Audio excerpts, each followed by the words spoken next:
Bismillahirrahmanirrahim. Assalamualaikum warahmatullahi wabarakatuh. Perkenalkan, saya Muhammad Ridwan, calon guru penggerak angkatan 10 dari SMA Negeri 100 Jakarta. Pada kesempatan ini saya akan menyampaikan demonstrasi kontekstual terkait dengan gagasan Ki Hajar Dewantara, pendidikan yang berpihak pada murid. Salah satu gagasan Ki Hajar Dewantara dalam pendidikan adalah adanya sistem Among. Sistem Among merupakan sistem pembelajaran yang mengedepankan pembentukan manusia secara utuh.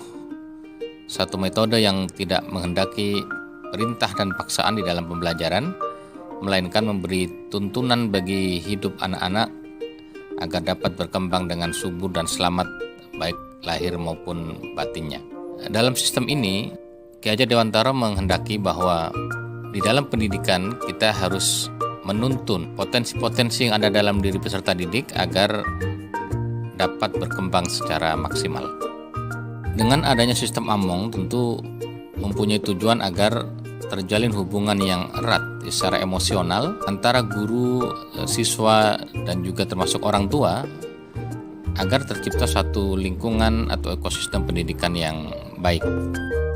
Ki Hajar Dewantara menjelaskan bahwa di dalam menuntun anak, maka kita sebagai guru harus memperhatikan kodrat keadaan.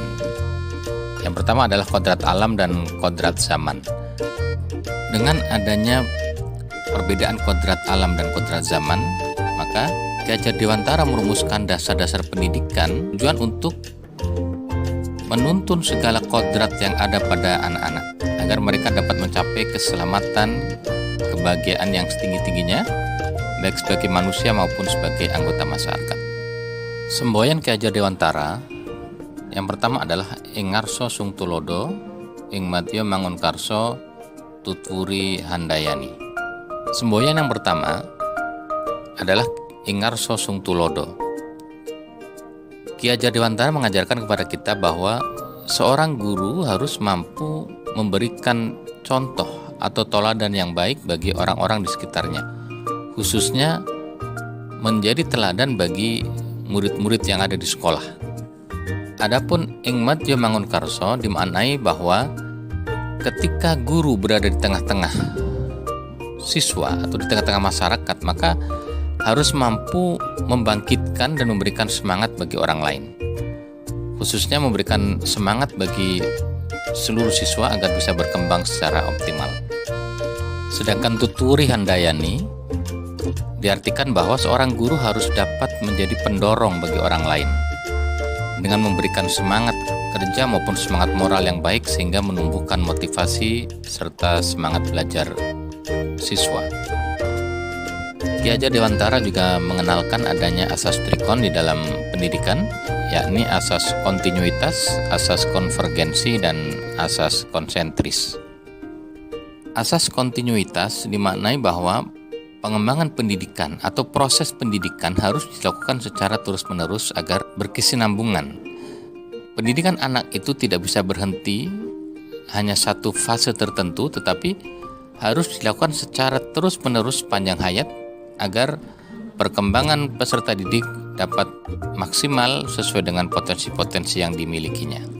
Yang kedua adalah asas konvergensi. Konvergensi berarti pendidikan yang dilakukan bisa mengambil dari berbagai sumber, termasuk di dalamnya adalah sumber-sumber yang berasal dari luar negeri.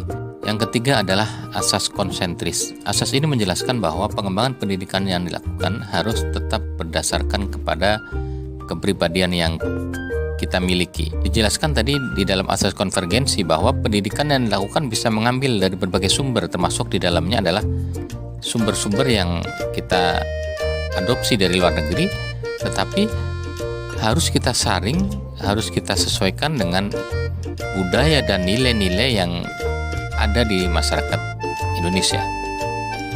Yang menjadi perhatian Ki Hajar Dewantara di dalam pendidikan adalah penanaman budi pekerti pada diri siswa. Budi pekerti merupakan perpaduan antara gerak pikiran, perasaan, dan kehendak atau kemauan, sehingga menimbulkan energi dalam diri siswa. Nah, budi pekerti juga dapat diartikan sebagai perpaduan antara cipta, karsa, dan karya. Nah, dalam konteks sekarang maka kita memahami bahwa budi pekerti ini adalah mengembangkan sisi kognitif, sisi afektif, dan sisi psikomotor siswa. Demikian paparan yang bisa saya sampaikan terkait dengan pemikiran Ki Hajar Dewantara, pendidikan yang berpusat pada murid.